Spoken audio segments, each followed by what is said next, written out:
નમસ્કાર ખેડૂત મિત્રો, આ ખેડૂત પરિવારમાં હું તમારું હાર્દિક સ્વાગત કરું છું. તો ખેડૂત મિત્રો, આજે આપણે આવ્યા છીએ બાપા સીતારામ ઓર્ગેનિક ફાર્મ, જે ઓર્ગેનિક કરે છે.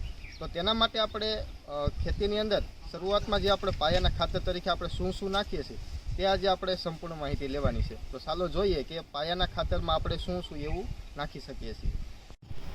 તો આ જે ઓર્ગેનિક ખાતર છે તેમાં કયા ખાતર ભેળવેલા છે તે વિશે તમે માહિતી થોડીક આપશો.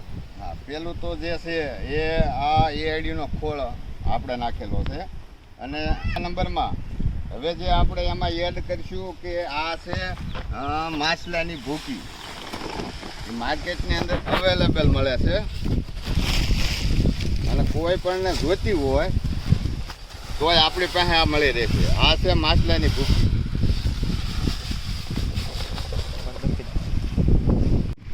તમે માછલાની ભૂકી તો એડ કરી, હવે પછી શું એડ કરવાનું છે? હવે પછી આમાં છે આપણે માનો કે કુકડીનું સરક કહેવાય છે, પોલ્ટ્રી ફાર્મની અંદર એ મળી રહે છે. અને છતાંય કોઈને લેવું હોય એ આ જે છે એ મરઘાનું સરક છે.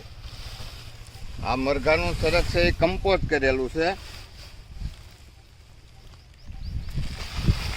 એટલે આમાં જે આપણે ભેળવવાનું થાય છે એક તો એડીનો ખોળ છે, માછલાની ભૂકી છે અને મરઘાનું સરક છે. અને હવે પછી જે આપણે એડ કરીશું એ આ ભૂમિક.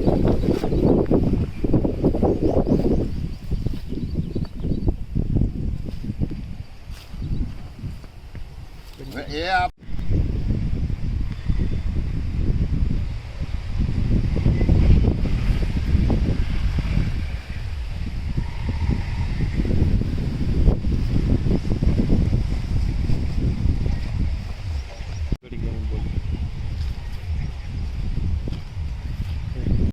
હવે તમે ફરીથી અમારા ખેડૂત મિત્રોને જણાવો કે આમાં શું નાખ્યું છે અને શું તેના ફાયદા છે.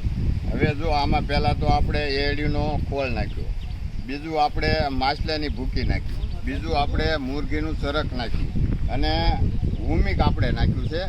કે આ બધું ભેગું કરવાથી ખેડૂતને ક્યારેય પણ કેમિકલની ડીએપી કે 12-32 હોળની ક્યારેય જરૂર પડતી નથી. આ ડીએપીનો તે બાપ થઈ ગયો.